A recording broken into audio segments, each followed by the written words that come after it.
Welcome to Batya on NewsNation. I'm Batya, and we begin with what we learned about America this week. A new study from an organization that seeks to get Democrats elected had some disastrous news for the Democrats this week.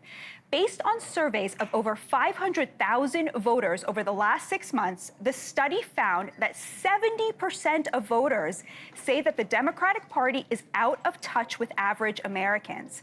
The study found that since 2012, highly educated staffers, donors, advocacy groups, pundits, and elected officials have reshaped the Democratic Party's agenda, decreasing our party's focus on the economic issues that are the top concerns of the American people, which pushed our party to adopt unpopular positions on a number of issues that are important to voters, including immigration and public safety. Well, do you mean to tell me that the "Where are money, vote Mamdani" guy doesn't represent the working class? I'm old enough to remember when saying that got you canceled. Just look at the gap the report found between what voters want the Democrats to focus on and what they think the Democrats are actually focused on. Voters wish the Democrats focused on protecting Social Security and Medicare, lowering costs, creating jobs, lowering taxes for the middle class, lowering crime, and securing the border. Dead last are protecting the rights of LGBTQ+ Americans, raising taxes for social programs, and protecting the rights of undocumented immigrants. Now look at what they think the Democrats are focused on. It's the exact inverse of what they are looking for. Voters see Democrats as insufficiently prioritizing economic issues, immigration, crime, and even health care. A large part of that shift in the Democrats' priorities has to do with who their base now is. It is the educated and the affluent. This is known as the political realignment. The GOP, once the party of the country club, now represents the majority of lower income and working class Americans, while the Democrats, once the party of labor, now represent the highly educated and the wealthy. And it's not just presidential elections either. In Congress, too, the working class is represented by the GOP, while the wealthy are now mostly Democrats. Obviously, working class people have different priorities to wealthy people. There's a huge gap between what college degree holders want from the Democrats versus what all voters want, as the report laid out. The wealthy care about climate change, voting rights, race relations, and guns, symbolic issues divorced from the struggles of daily life, while those without a college degree care about border security, immigration, terrorism, crime, drug addiction, and gas prices. So the next time you wonder why President Trump is making trade deals and bombing cartels over fentanyl, remember this study. Still, Republicans have their own unpopular issues. Banning birth control and IVF, Trump's crypto exploits, tax cuts for the rich, and getting Social Security and Medicare are wildly unpopular. But when it comes to issues Americans care about, the GOP has much more support. On Tuesday, voters will head to the polls in a series of high-profile elections. The Democrats and the progressives are expected to do well. But what we learned about America this week is that a lot of that success involves not growing their coalition, but actually shrinking it, albeit to a more reliable voting bloc, affluent white progressives. The lesson is obvious. A party that supported expanding access to health care, massively restricting immigration, abortion rights for 12 weeks, and raising taxes on the rich would be nearly undefeatable. Whether either party is ready to learn that lesson, well, the jury is still out. Here to discuss is Republican Senator Tim Sheehy of Montana and former Democratic Congressman Tim Ryan of Ohio. Welcome to you both. I'm so honored and thrilled to be joined by both of you. You are both people who care deeply about working class Americans, but who are also uniters and not dividers. So thank you both so much for being here. Let's start with you, Congressman Ryan. What did you make of this report and the hot water that the Democrats seem to be in, especially when it comes to working class voters? Well, I've been singing that song since 2016, Batya, when I ran against Nancy Pelosi to be the Democratic leader in the House of Representatives. I felt like that election had been brewing, since the Tea Party basically of 2010, and came to a head with President Trump winning in 2016. So this has been a slow burn of Democrats losing working class voters, whether they're white or black or brown, men or women, North or South. This has been going on for a long time. So I think that just kind of captured it. But I think a lot of the Democratic leaders are now finally coming around. But again, a Mondami win in New York City, he's talking about affordability, but yet it's still a socialistic solutions to those problems. My hope is that, you know, a win in Virginia, a win in New Jersey with two moderate Democratic women who have national security backgrounds can help move the party kind of where it needs to be, you know, more aligned with the working class and the issues you were just talking about. Senator Sheehy, what is your response to seeing polling like this? Well, we ran my race on common sense, Batya. And that is, I think, exactly what you just outlined. Americans want common sense policies. They want a secure border, safe streets, cheap gas, cops are good, criminals are bad, boys are boys, girls are girls. They're sick of the craziness. And right now, unfortunately, the Democrats really are the party of crazy. I mean, they're the party of Antifa. They're the party of Hamas. They're the party of boys playing girls' sports.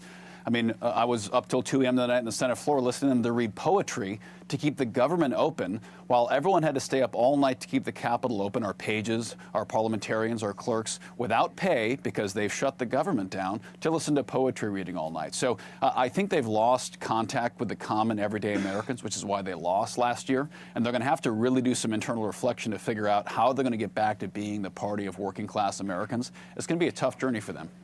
Yeah, I mean, Congressman Ryan, this idea of the common sense being more represented by the GOP, those ideas, you know, boys are boys, girls are girls, criminals bad, secure border, these are not just ideas that most working class people agree with. They're ideas that the elites of the Democratic Party have really staked their political identity on the other side of. So how does the Democratic Party resolve this contradiction between its elites and then the working class they have to win back if they want to stay competitive? Well, I think it's by being very clear about it, you know, and not being afraid to say, look, boys shouldn't play girls' sports. It's just not fair. You know, we shouldn't bully anybody. No one should feel lesser. No one should be bullied, but boys can't play girls' sports. You know, we have to focus on the economy. We have to focus on skills. We have to focus on infrastructure. We can't, again, contrasting that with a government that just cut taxes for the wealthiest people in the country. Billionaires got a huge tax cut, and meanwhile, healthcare is being cut. Medicare, rural hospitals, urban hospitals, people, we're not going to have funding for healthcare for people. Here in Ohio, they're talking about defunding public schools. I mean, so you have to have the contrast, but you have to check the box on those issues that the senator just talked about. Because if the average American person thinks you're on the wrong side of those issues, they don't want to hear your argument about who's getting a tax cut, and they don't want to hear your argument about your economic plan or your education plan because you seem so out of touch. The first 7 or 8 issues for most people are economic, and you better meet them where they are. If you don't meet them where they are on those issues, they're not going to vote for you regardless of where you stand. So, Senator, one of the things that I think Congressman Ryan is right about is this issue of tax cuts for the rich. Most rich people in America now are Democrats, and most working class people are Republicans. Why is the GOP still so committed to cutting taxes for the rich when this is wildly unpopular and not even reflective of who their base is? I mean, why are they benefiting Democrats in this way? Well, I think what you look at is of course, the old tax paradigm of if you're rich, you pay less taxes than the poor, as far as a percentage basis. I think it's kind of a tired model when you actually look at how most business owners, a wealthy business owner who on paper is wealthy, the truth is his entire business, his wealth is paying employees. Her wealth is employing and investing in the next generation of that company. Growth in our economy is what's created the greatest uplift out of poverty, out of servitude of any experiment in the history of mankind. And capitalism isn't perfect, no question about it, but the American free market model of entrepreneurism, of risk, of innovation has created more prosperity and a highest base standard of living than the world has ever known. And you know that, Batya, with your background in history. We've spent several times in great discussions together. We've never seen a civilization with this standard of living, with this prosperity in the history of mankind. And it's not perfect. No question it's not perfect. But it's the best model we've discovered as human beings yet to incentivize people to invest in businesses, to open a small business. That we have a great bakery that recently opened in Montana from a French immigrant who was stuck here in COVID and realized Montanans wanted to taste her amazing bread. So she took the risk to start a business. The fact that we incentivize folks like her, who didn't start rich, but she's made a nice living now, to invest in a bakery, that's an important thing to incentivize. So I disagree with the categorization of we're cutting taxes for rich people. We're trying to incentivize people to own businesses. A great example in the One Big Beautiful Bill is the incentivization for farmers and ranchers to expense their equipment 100%. Equipment expensing is a huge issue for farmers and ranchers who have to spend hundreds of thousands, millions of dollars sometimes to get a new combine or to upgrade their ranch equipment. That's very challenging to do if we don't incentivize that in the tax code. Same thing goes for the death tax, the estate tax, which when it's called the estate tax, it's couched as a rich person thing. Death tax for farmers is a very big thing to keep that farm and ranch in the family. So I think tax cuts for the rich are oftentimes an easy label to throw on things that incentivize small business owners to continue investing in their businesses. Congressman Ryan, your response. Yeah, I mean, it's leading to prosperity, but who's getting the prosperity? There has been a huge concentration of wealth into the top 1 or 5% that's very unhealthy for economically, and it's very unhealthy for our democracy. And you have people that are struggling with food costs, gas prices. These small towns, as the senator probably knows, are falling apart. They're crumbling. Their infrastructure's crumbling. Their downtown's crumbling. Their rivers are dirty. Their kids don't have opportunity, and that leads to the fentanyl, the drug abuse, the addiction, all of those other things. And so all I'm saying is, look, I'm a capitalist. I think business is very, very important. But once you get a concentration of wealth that is so concentrated, it's not shared prosperity. People think that in America you have upward mobility. America ranks like almost 30th of the industrialized countries for upward mobility. So those jobs that my grandfather had at a steel mill, where he was able to go there and work, and then the next generation went to college and the next generation became doctors and lawyers, that dream is not there. I mean, people are working 6-7 days a week, 10, 12 hours a day in little mom and pop manufacturing shops around Ohio, not making anywhere near what they used to make. So I think cutting taxes for Elon Musk and the billionaires is not going to have a real tangible effect on the kind of growth we want. And I bet if me and the senator sat down, I would agree with a lot of probably what he says. What's going to incentivize small businesses? What's going to help our communities grow? But there's got to be a level of reinvestment. And trust me, I don't think the government does everything right. We need to modernize the government. We blow a lot of money. We need a whole reform proposal that I think him and I could probably sit down and agree on.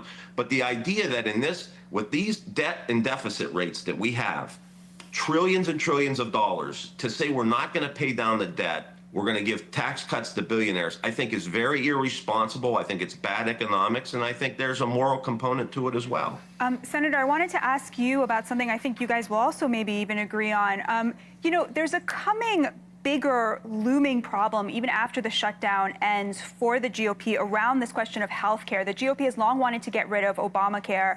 I hear from people a lot that it's very expensive and terrible coverage. They don't like it. But then the question becomes, what comes next? What is the GOP's approach to ensuring more Americans get access to high-quality health care? You're absolutely right. It's going to be a massive issue, not just for the GOP, but for both parties, to be honest with you, because the GOP, of course, holds House of Representatives, Senate, and the White House right now. So it's on us to offer an alternative, but it's also on the Democrats to own a policy that has led to 250% increase in premiums since the ACA was enacted. So as we're seeking to pin blame on this shutdown, on the One Big Beautiful Bill that's increasing health care costs, the reality is we've been on a tear of health care increases in every category, from premiums to drug costs to direct hospital costs, since the ACA was enacted over a decade ago. So what we're going to have to do collectively, truly this is going to have to be a bipartisan effort because it's got to have 60 votes at the end of the day. We're going to have to figure out a model going forward that allows us to offer health care that has plenty of access and a reasonable cost to Americans, because the ACA, which was predicted at the time, A lot of people said this was coming, and now it's exactly happening just like they said it was, which is this is going to lead to skyrocketing costs. It's going to lead to worse access and lower quality care, and that's exactly what we're seeing happen as we speak. So is the answer the government to pick up more tab on the health care, for the government to create an entire single-payer system? I don't think so, because we're already seeing where that's leading to. So we're going to have to construct an alternative model here. It's not going to be easy. Congressman Ryan, you're sitting here trying to find common ground with Senator Sheehy, which is what this channel is all about. You also said, Zoran Mamdani to you seems like, a person he's gaining a lot of traction in the party. I don't see the far left doing what you are willing to do, which is to make those concessions, to find that common ground. Do you disagree with me? Who do you see as the voice of the party right now? Well, I think these elections and next year's elections are going to probably provide some opportunity. I think, Abigail Spanberger, I think, the governors that are running, Democratic governors that are running, I think Antonio Villaraigosa out in California, who is basically saying, running as a Democrat, saying we've gone too far, and that we need to talk about things like natural gas, and we need to talk about affordability and bringing energy costs down. That's a strong voice in California. So I feel like people are starting to get it, that are emerging, trying to win in some of these swing districts, or trying to win in some of these states that could go either way. And so I'm looking forward to some of those voices that are coming out. But it is important to say, like, look, we're going to run. And elections are zero-sum, which Greg Schultz was quoted in that report. Elections are zero-sum games, but governing cannot be a zero-sum game, because you have to sit down. And I would just say to the senator, look, Trump had a chance in 2017 when he got in. He had control of the Congress, didn't do anything about health care. Just got in again, House and Senate Republicans. They haven't done anything about health care. So you can't just attack Obamacare, which has gotten way more popular among people, and not do anything for it. So I'm just saying, like, we've got to stop all this and say, like, let's sit down and fix it. And I'm one of those guys who, I was in the top 5% of working across the aisle when I was in the Congress for 20 years. People are tired of the nonsense. Like, we can figure it out. We're human beings. We're dads. We're involved in our community.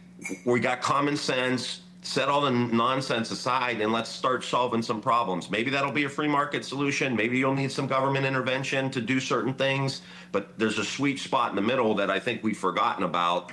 And the American people are crying for us to, like, sit down and figure it out, so everyone could go back to their business and not have to experience the toxic politics that we're experiencing every day. Well, I think we made a first step in that direction right now. Senator Sheehy, stay with us. Congressman Tim Ryan, thank you so much for joining us. Thank you. Up next, a former Democrat gives her thoughts on where her former party stands.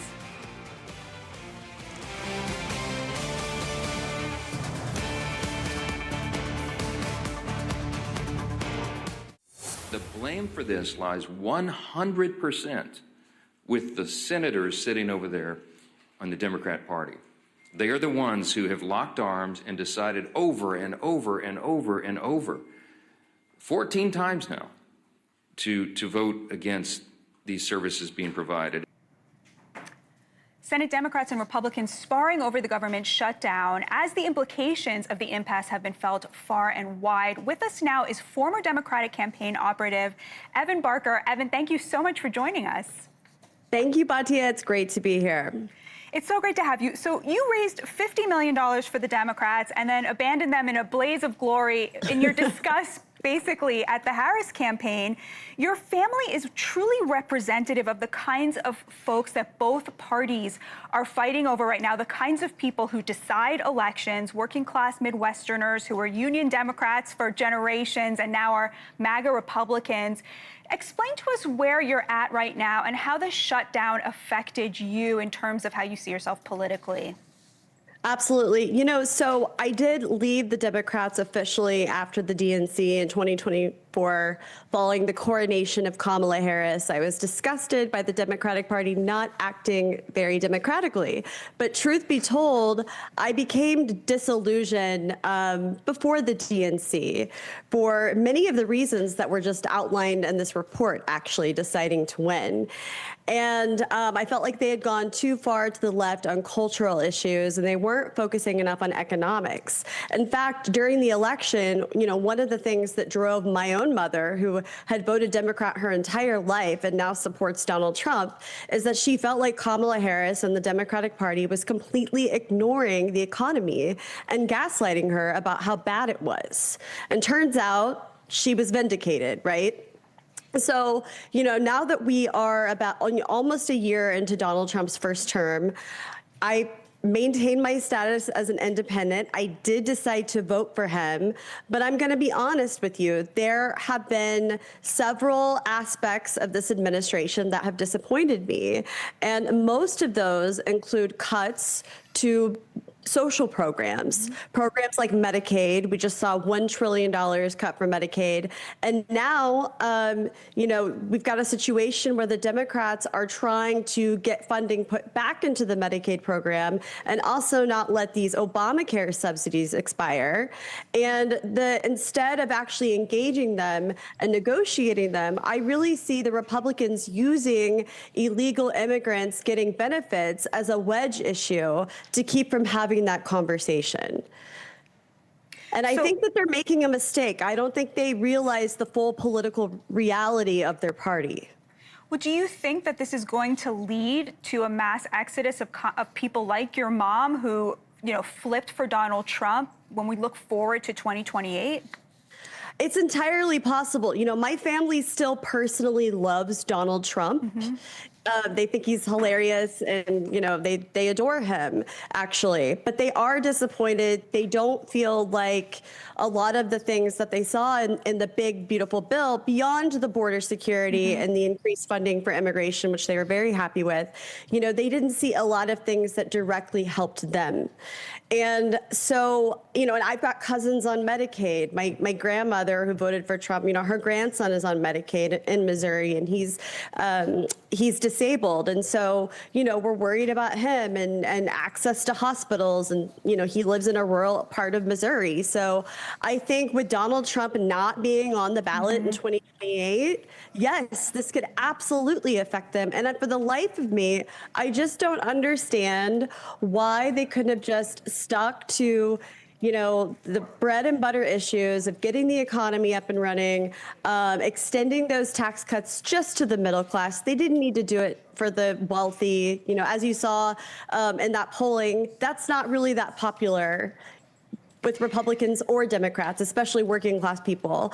And most importantly, not cut health care. That is creating a huge opening for Democrats. It is the one high value issue, according to Blue Rose Research, that's David Shor's polling firm, that Democrats still have slightly more trust with the public on than Republicans. So for the life of me, I don't know why they would cut $1 trillion from Medicaid and now double down with a shutdown.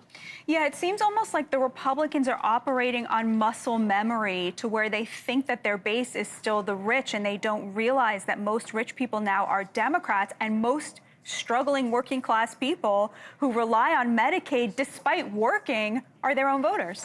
Exactly. And a lot of them, yes, exactly. And I think the Democrats aren't really entirely aware of this political reality either. That's why you see people like Zohran Mamdani and Alexandria Ocasio-Cortez rising to the top of the pack, who are now becoming the voices of the party. These people that represent very far left cultural values that are not going to play well in the Rust Belt, that people like my family are not going to get behind, they're not going to support, while at the same time not uplifting candidates like Dan Osborne, who's running in Nebraska for U.S. Senate as an independent. He's not even running as a Democrat because he knows how toxic the party brand is to working class voters. So, and people like John Fetterman, he's the only senator that's been able to flip a seat blue since 2022, and they absolutely despise him. They can't stand him. They're trying to run him out of the party. So you're saying that these people like, Graham Plattner in Maine and Alexandria Ocasio-Cortez, Zohran Mamdani, who are being foisted on us as these working class representatives, are actually not really that. Is that what you're saying? Exactly. That's exactly what I'm saying. I think there are voices in the party, like Jared Golden from Maine, and Dan Osborne, who's running for U.S. Senate, John Fetterman, that understand the working class. They understand that what working class people really want is a party that is economically populist and culturally moderate to conservative. Former Democratic campaign operative Evan Barker, thank you so much for joining us. God bless and protect you. Coming up, Senator Tim Sheehy is back with us to talk about where things stand on Capitol Hill and how Americans are feeling about their lawmakers in Congress.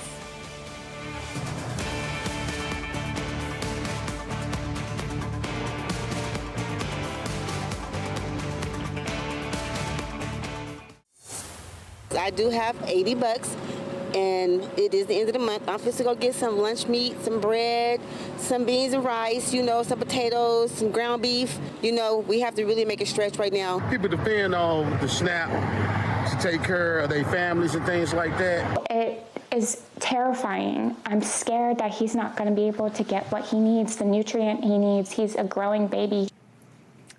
One of the issues at stake in the shutdown is food stamps or SNAP benefits. Right now, 42 million Americans rely on that support.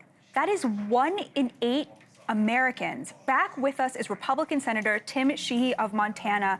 Senator, I cannot stand thinking about these families not having food to put on the table. How did we get to this situation in the first place? Yeah, it's tragic, Batya. I mean, in Montana, the Blackfeet Nation is now authorizing extended culling for the bison herd and the elk herds there, so they can literally live off the land and eat meat they're going to kill and feed themselves with, because travel assistance is, of course, shut down with the government shutdown. So this is not a necessary shutdown. This does not need to be happening. And as you know, we've now voted 14 times to open the government because we should be feeding our people. We should be running our national security apparatus. The air traffic control should be up and running. Thank goodness we have so many dedicated employees who are, in fact, coming to work without getting pay. But this does not need to happen. Let's not forget, this is a Biden CR. This budget that we're voting to extend is from the Biden administration. This is the Democrats' budget that Biden signed, that was enacted by the Democrat Senate from 2024. So we're not extending Trump funding. It's a clean CR. An extension of the Biden administration's budget is what we are trying to extend. So it's kind of weird the way the tables have turned. The Republicans are voting to keep the government open with the Biden administration budget that Chuck Schumer stewarded through the Senate when he was a leader. And now they have voted against it 14 times against their own budget. It's nonsense. So President Trump today floated the idea of the nuclear option, getting rid of the filibuster, in which you need 60 votes in the Senate. Do you support that? No, I think obviously what the president's voicing is, as you've heard in your previous segments, great frustration from the working class saying, why isn't my government working for me? And I think President Trump has been the grandest champion of the working class in at least a generation, if not more. And he is voicing that frustration, saying we should be doing whatever it takes to open this government up, to reopen SNAP benefits, to make sure our military is getting paid, to make sure our highways and our air traffic control is operating uninterrupted. So I think what he's doing is what he always does. As you know, he explores every option on the table, whether he's negotiating with the leader of China, negotiating with Putin, or trying to get a government reopened. He's an all tools in the toolbox guy, and I think, right now he's offering one to us. I don't think it's going to happen in the Senate, but, we are using every piece of leverage we have to say, guys, open the government. This is a common sense vote for the American people. It's your own budget, Democrats. Work with us, and we'll negotiate health care subsidies later. We'll negotiate changes of SNAP later. That's part of the appropriations process, which I might add, the appropriations process, as you well know, has been circumvented for far too long now. The appropriations process, with 12 appropriations bills coming out of committee, where inside committee, Republicans and Democrats collaborate and horse trade and come up with appropriations bills that have that compromise that your previous guest talked about, that it's about time for Republicans and Democrats to negotiate on these issues. Well, they have negotiated on them. That's what the budget from last year was. That's what the appropriations process is. This is a negotiation. This is hostage taking. This is holding working class Americans, our military, and our national federal government operating apparatus hostage for a $1.5 trillion program that, quite frankly, expired with COVID. Mm-hmm. So if I could just ask again, though, would you support getting rid of the filibuster? No, I'm not on board with that. I think, as much as I respect the president, I think, I support him exploring every option.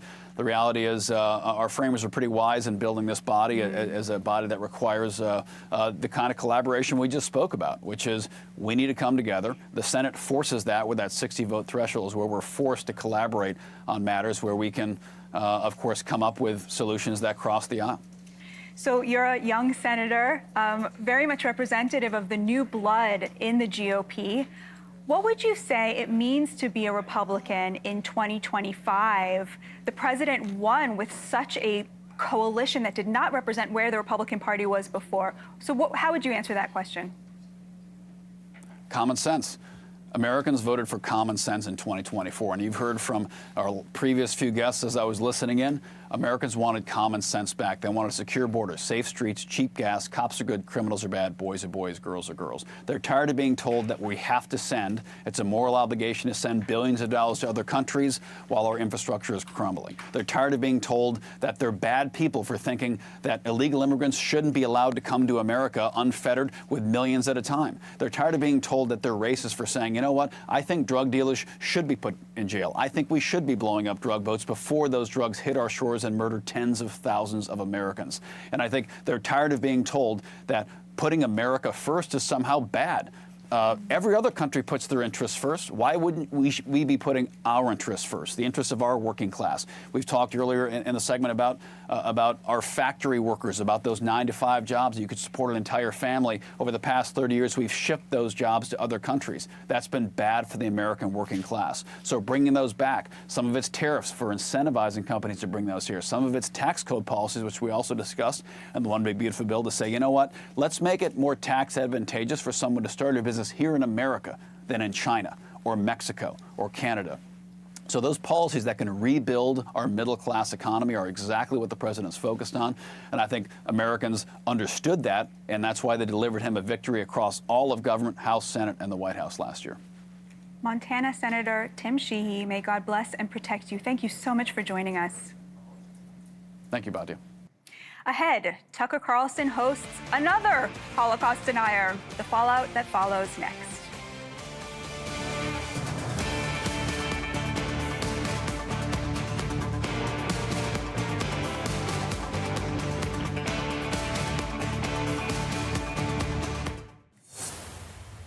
Welcome back to the show. There is a tempest taking over social media over an interview that former Fox News host Tucker Carlson did with notable white supremacist Nick Fuentes. Many viewed the interview as sympathetic, cozy even, but there was a big backlash.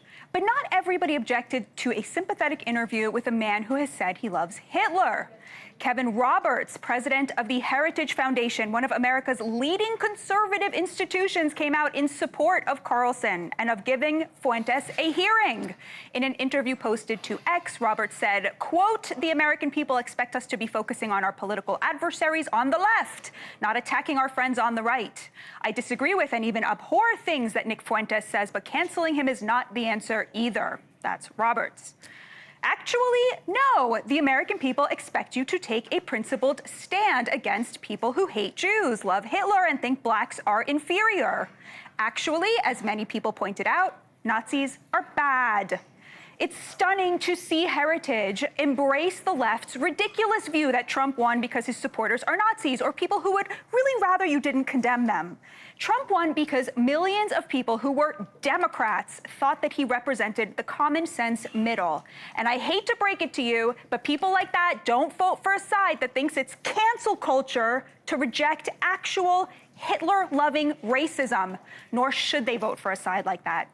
Here with us to get my temperature down a little bit is comedian, commentator, and host of Ami's House podcast, Ami Kozak. Ami, thank you so much for being here. You are following this very closely. What has been your reaction to all of this? Well, good to be with you. Thank you for having me. What I will say is, there's all these calls to unite the right and people who want to put out this message of unity. I think the worst thing you can do to keep a coalition together is become the very caricature that your opponents have been calling you for years. This idea of uniting with people who seek to divide you, this idea of uniting with people who want to demoralize your message and want to become the very caricature that the left called the right for years, which were Nazis and white supremacists, which was a smear, which caused the left to implode. And now they're saying, let's become that very thing. I think it will have the exact same effect on the right. And to me, this isn't cancel culture. This is standing up for actual conservative ideas. And I thought we all agreed on a common sense of decency, which was, you know, Jordan Peterson used to say, when does the right go too far? You know, it's like, well, I'd say white supremacy and racial superiority and, you know, actual racism, you know, it's like, well, and I would say the worst strategy you can do is become the actual racists your opponents claimed you were. Now, your videos have made me at least laugh at this situation. You do a great impression. You did a great impression on your Instagram of the Tucker Fuentes. I did, yeah. I don't know if I did. Did I do that? I don't know if I did that. Maybe I did. I mean, I tried to do that. I'm not sure if I'm imitating or I'm doing. I mean, there's a lot of things I could do at all, like at all. I was attacked by a demon. Maybe. Anyway. But to be fair, yes, the anti-Semites are not only on the right, there are some on the left as well. Are you following the New York City mayoral campaign? I am, yes, very much, for New Yorkers. I mean, I don't use the term intifada, but I don't necessarily reject what it stands for. I don't use the term Kristallnacht, but maybe, you know. Yes, I'm following that closely. Left-wing anti-Semitism is a little different because it sort of couches itself in progressive language. And that's the difference. And I think sometimes people trying to combat left-wing anti-Semitism use what they would use at right-wing anti-Semitism, which is very different. Zohran Mamdani is not the same as Nick Fuentes in a certain way, that Nick Fuentes is like an authentic, overt anti-Semite and uses anti-Semitic language and positions and ideology. Jews are parasites, and I also hate women, by the way, and blacks and all these different races. I just think white people need to seize power in the movement. I mean, so that's easy to sort of call out and confront. With Zohran, and the issue with Tucker is that it's not what was said in the interview with him, it's what wasn't said. Right. It was the giant anti-Semitic elephant in the room. All the history and obvious statements you can find of Nick Fuentes throughout his career building up this movement, now obviously trying to moderate himself, and for Tucker to just be like, so like, what do you really believe? Let's like, you know, that seems reasonable. I mean, a little bit. But in Zohran's case, you know, it's not that he's explicitly anti-Semitic, but he's very much in favor of movements and ideologies that are explicitly anti-Semitic, so it's one step removed. He won't call out Hamas. Hamas is explicitly genocidal towards the Yahud, towards the Jews, and he will reframe that as a resistance liberation movement so that progressive can easily fall for this sleight of hand trickery of, oh, I'm just supporting resistance and liberation. These are good causes. These are liberal causes with a real sinister, illiberal agenda underneath. And I think too many people so easily fall for that, but you have to remember to confront it on those grounds and call it exactly what he's doing, because otherwise he could just walk into any old synagogue, sit with a couple of people and go, I love the Jewish people, but I also love people that hate the Jewish people. I mean, so you have to be able to call that out. We only have 10 seconds left. Oh, no, okay. But I'm told that you have a Batya Ungar-Sargon impression. Oh, okay. So this is brand new, never done before. Never done this before. This is my Donald Trump setting up a Batya impression. We love Batya. She saved Moses from the river, and she's saving the Jewish people here today, folks. Batya. So here's Batya Sargon. The idea, really nice, the idea that we would even stand for the slightest remnants of bigotry and hatred on the right, the idea that we would do this, I am so ashamed. I am appalled. I cannot believe what I am seeing from conservative allies that I thought stood on principle and now want to unite around people in a tribal way instead of uniting around values and principles, accusing Zionists of being tribal when they're being very tribal themselves. The very people who have divided the conservative movement are the Tuckers and the Candaces. Why can't they see that? And that is Batya. Genius. Thank you so much. Thank you so much for that. Shabbat shalom. Thank you. Shabbat shalom. Great to see you, folks. Next, what Tuesday's elections could tell us about the state of the country. Let's try to keep it together.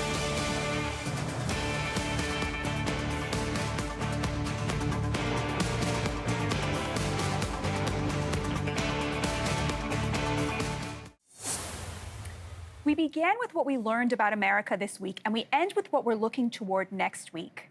Tuesday is one of those special days in America where Democrats, Republicans, and independents in several states across the country get the chance to exercise their democratic right and head to the polls.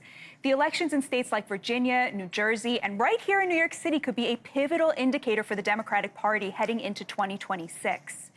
Media, pundits, and politicians on both sides are casting these elections, like they do all elections of late, as existential ones. And it's great that people are engaged in the political fortunes of our nation.